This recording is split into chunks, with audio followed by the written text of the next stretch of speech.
Hello everyone, this is Nancy Shah, Assistant Professor in the Department of Pharmacology, LG Institute of Pharmacy.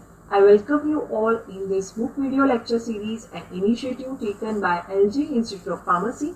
So today's discussion topic is about non-steroidal anti-inflammatory drugs, that is NSAIDs. So starting with mechanism, so essential fatty acids which produces membrane phospholipids, which in the presence of phospholipase A2, it causes arachidonic acid production, which causes the production of prostaglandin H2, that is PGH2, which further it is classified as prostacyclin, that is PGI2, prostaglandins and thromboxane A2. So arachidonic acid, they also produce leukotrienes in the presence of lipooxygenase. So this NSAIDs, that is non-steroidal anti-inflammatory agents, they inhibit the enzyme cyclooxygenase, that is COX enzyme, as you can see in the figure. So which ultimately inhibits the production of prostaglandin, which is further classified as prostacyclin, prostaglandins and thromboxane A2. So it inhibits the formation of prostacyclin, prostaglandins and thromboxane A2. Now the role of prostacyclin, that is PGI2, is in vascular endothelium is to increase platelet cyclic AMP and decrease platelet activation, and it causes vasodilatation. Then prostaglandins, that is PGE2, PGF2 alpha and PGD2, it throughout the body it is present, and on it causes smooth muscle control, inhibition of gastric acid secretion and hyperalgesia and renin release. Then thromboxane A2, that is in platelets, it causes increase in platelet IP3, then platelet aggregation, and it causes vasoconstriction. So all these effects, they are inhibited by the usage of NSAIDs. Now pharmacological effects of NSAIDs, that is NSAIDs, it blocks peripherally prostaglandins, which are prostaglandins sensitive the nerve endings to bradykinin and histamine. Then on centrally, prostaglandins lower the threshold for central pain circuits, hence it reduces the intensity of pain. Then second, that is it is having antipyretic activity. So hypothalamus, it controls the thermoregulatory centers, which maintains a balance between heat production and heat loss. So how NSAIDs are effective? NSAIDs, they are acting via two mechanisms, that is it inhibits the PGE2 synthesis, which reduces the fever, right? So PGE2 has two mechanisms, that is it increases the heat production and shut down the heat longing mechanism. So this NSAIDs, it inhibits the PGE2 synthesis, which helps in reducing the fever, hence it is having antipyretic activity. Then next, that is anti-inflammatory activity. So decrease in prostaglandin in peripheral tissue, it reduces capillary permeability, it causes inhibition of neutrophil aggregation and activation, it causes inhibition of activated kallikrein from inactive plasma and leukocyte kallikrein, which inhibit mucopolysaccharide biosynthesis, which reduces edema. Hence it has anti-inflammatory activity. Then antiplatelet effect, that is NSAIDs, it inhibit both thromboxane A2 and PGI2. That is thromboxane A2, which plays an important role in platelet aggregation, as we have discussed in the earlier slide, and PGI2, it plays an important role in platelet inhibition. So overall effect found is due to inhibition of thromboxane A2, hence NSAID, it causes platelet inhibition. Then in ductus arteriosus closure, that is during fetal circulation, ductus arteriosus is kept patent by local elaboration of PGE2. Then gastric mucosal damage, that is inhibition of COX-1 mediated synthesis of gastroprotective prostaglandins, that is PGE2 and PGI2, it causes gastric mucosal damage. Then renal failure, that is NSAID, it causes vasoconstriction of renal artery and sodium water retention, which causes renal failure. Then the uses, that is it is having analgesic effect, antipyretic effect, it is used as anti-rheumatic fever in rheumatoid arthritis and osteoarthritis. Then adverse effects are GI adverse effects, that is it causes nausea, anorexia, gastric irritation, erosions, peptic ulcer, GI bleed. Then in renal, that is in kidney, it causes sodium water retention and hence it causes renal failure. Then CVS, that is cardiovascular system, it causes rise in blood pressure and risk of MI, that is myocardial infarction. Then hepatic, so it causes raised transaminases and it causes hepatic failure. Then on CNS it has activity, that is it causes headache, confusion, vertigo and seizure. Then hematological adverse effect, that is it causes bleeding, thrombocytopenia, it causes hemolytic anemia, and other adverse effects are it causes asthma, neuritis, pruritus and angioedema. That is the classification of NSAIDs, that is first, that is non-selective COX inhibitors, that is traditional NSAIDs.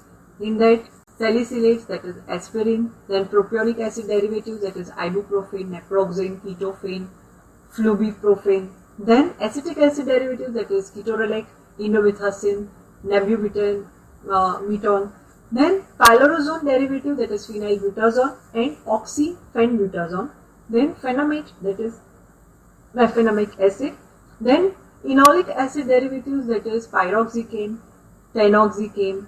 Then second, that is preferential COX-2 inhibitors. For in that examples are nimesulide, diclofenac, aceclofenac, meloxicam, etodolac. Then selective COX-2 inhibitors, that is celecoxib, etrocoxib and parecoxib. Then analgesic antipyretics with poor anti-inflammatory actions. In that para-aminophenyl derivative, that is paracetamol, acetaminophen. Then pyrrolizone derivative, that is metamizole and profenazone. Then benzoxazokine derivative, that is nifoten. So first, that is aspirin. So it is acetyl salicylic acid and it is rapidly converted to salicylic acid for its effect. It is having anti-inflammatory effect which is obtained on higher dose, that is about 3 to 6 per gram per day or 100 milligram per kilogram per day. At lower doses, that is 75 to 325 milligram per day daily, it selectively inhibits the thromboxane A2 synthase and it produces antiplatelet effect. That is why it is the first choice antiplatelet agent in primary and secondary prevention of myocardial infarction and stroke. Aspirin should be stopped 1 week before elective surgery. Then acute salicylate poisoning, that is salicylism, that is it is common in children. Fatal dose in adult is around 15 to 30 grams. Serious toxicity is found when serum concentration is greater than 50 milligram per dl. Then the symptoms of toxicity are vomiting, dehydration, respiratory or metabolic acidosis, hemorrhage, delirium, restlessness, hallucination, convulsion, Ray's syndrome, which is in recent viral infection in children, then coma and death due to cardiovascular and respiratory failure. Then treatment, that is most important, is external cooling and IV fluid with sodium carbonate, potassium chloride and glucose. Then gastric lavage, that is alkaline diuresis, hemodialysis, help to remove the drug from the body. Then blood transfusion and vitamin K, which also help if bleeding occurs. These are the symptoms of aspirin overdose, that is restlessness, then double vision, uncontrollable shaking, seizures, burning throat pain, vomiting, pain, then decreased urination, then systemic fever, loss of consciousness, hallucinations, drowsiness, abnormally excited mood, then fear or nervousness, dizziness, excessive and unorganized talking. Then the next drug, that is acetaminophen, that is paracetamol. So paracetamol is deethylated to active metabolite phenacetin. It has negligible anti-inflammatory effect. In contrast to aspirin, paracetamol does not stimulate respiration, so it does not affect acid-base balance. Most preferred in children, and there is no risk of Ray's syndrome, especially in children. Then acute paracetamol poisoning, if that occurs, if it is greater than 10 gram in adults or 150 milligram per kilogram, that is taken greater than that, serious toxicity can occur. Fatality is common with greater than dose of about 250 milligram per kg. Early symptoms are nausea, vomiting, abdominal pain, liver tenderness with no impairment or consciousness. Then after 12 to 18 hours, hepatic necrosis can occur, which may be accomplished by hypoglycemia and may progress to coma. Severe hepatic failure and death are likely if plasma concentration is greater than 200 microgram per ml.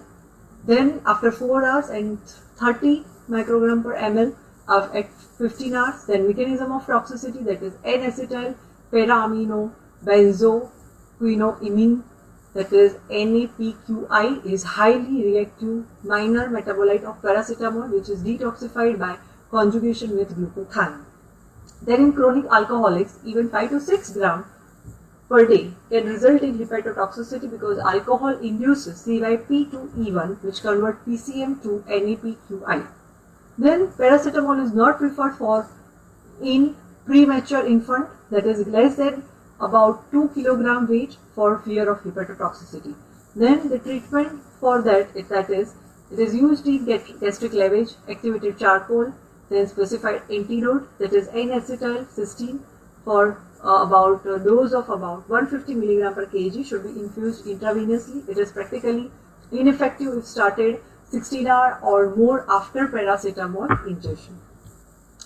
The next, that is propionic acid derivatives in that ibuprofen, that is it is better tolerated alternative to aspirin. All similar pharmacodynamic properties but differ considerably in potency and to some extent in duration of action. The analgesic, antipyretic and anti-inflammatory efficacy is rated somewhat lower than higher dose of aspirin. They all inhibit prostaglandin synthesis. Then in that naproxen is the most potent agent. Then inhibition of platelet aggregation is short lasting with ibuprofen but longer lasting with naproxen. Then the uses of ibuprofen, that is it is available as OTC. Then it is used as simple analgesic and antipyretic agent. It is effective in dysmenorrhea. Then ibuprofen and its congeners are widely used in rheumatoid arthritis, osteoarthritis and other musculoskeletal disorder, mucoskeletal disorder. Then it is indicated in soft tissue injuries, fracture, then vasectomy, tooth extraction and to relieve postpartum pain. Ibuprofen, that is effective in closing patent ductus arteriosus in preterm infants. Oral and intravenous routes are equally effective. Then topical cream preparation appears to be absorbed into fascia and muscles, which relieves joint pain in osteoarthritis. Then a liquid gel preparation, 400 mg, it provides prompt relief and good overall efficacy in post-surgical dental pain. Then the adverse effects are, it is contraindicated in individuals with nasal polyps, angioedema and bronchospastic reactivity into aspirin. Then aseptic meningitis, particularly in patients with system lupus erythematosus and fluid retention, have been reported. Then concomitant administration of ibuprofen and analgesic, it has antagonistic effect. That is why it should be avoided. Then celecoxib, it is a selective COX-2 inhibitor, right, which is about 10 to 20 times more selective for COX-2 than COX-1. Then associated with fewer endoscopic ulcers than most other NSAIDs, probably because it is sulfonamide, celecoxib may causes rashes. It does not affect platelet aggregation at usual doses. It interacts occasionally with warfarin, and adverse effects are the common toxicities listed above. In diclofenac, it is phenylacetic acid derivative that relates non-selective as COX inhibitor. It is available in diclofenac sodium salt, and it causes gastrointestinal ulceration, right, which can occur frequently, less as compared to other NSAIDs. Then antiplatelet action is short lasting. The half-life is about 2 hours and it is having good tissue penetrability. Then its uses, that is, it is most extensive use NSAID combination of diclofenac with omeprazole. It is preferred because it is effective with respect to prevention of recurrent bleeding, right? But it has adverse effects in high-risk patients, that is having renal adverse effects in high-risk patients. Then dosage above 150 mg per dl, that is it impair, 150 mg per day, it impair renal blood flow and glomerular filtration rate. Then other combination includes ibuprofen plus diclofenac, which is having excellent pain management, so it is used as OTC drug. Then it is used in ophthalmic preparation for the prevention of post-operative ophthalmic inflammation. Then it can also be used after intraocular lens implantation and stress bypass surgery. Then it is effective for solar keratosis. Then rectal suppository form can be considered for preemptive analgesia and post-operative nausea. It is also available as oral mouthwash and for intravascular administration. Then it is used in osteoarthritis, bursitis, then ankylosing spondylitis, toothache and dysmenorrhea. Then next, that is nimesulide. So nimesulide is relatively weak inhibitor of prostaglandin synthesis. That is why it is having indication that it is relative COX-2 selective inhibitor. Then mode of action, that is it reduces generation of superoxide by neutrophils, inhibition of platelet activating factor synthesis and TNF alpha release, free radical scavenging, inhibition of metalloproteinase activity is in cartilage. Then it is having analgesic, anti-pyretic, anti-inflammatory activity has been rated. Then nimesulide, it is almost completely absorbed orally. It is having T-half of about 2 to 5 hours and it is 99% plasma protein bound. It is extensively metabolized and excreted mainly in urine. Then the clinical use, that is it is used in sports injuries, then sinusitis, then ear, nose, throat disorders, then dental surgery, bursitis, low backache, dysmenorrhea, post-operative pain, osteoarthritis and also for fever. Adverse effect, that is gastrointestinal effects, that is heartburn, nausea, loose motions, then dermatological, that is rash, pruritus, then central, that is somnolence and dizziness, then hematuria, it is reported in few children, then instances of fulminant hepatic failure has been associated with nimesulide. That is why it is banned in some countries, in all developed countries. It is extensively useful for asthmatics and those who develop bronchospasm or intolerance to aspirin and other enzymes. So these are the frequently asked questions in this topic. And these are the references. Thank you for watching this video. For more such video updates, please like, share and subscribe our official YouTube channel Pharma Ignite and press bell icon for more such notifications. Thank you.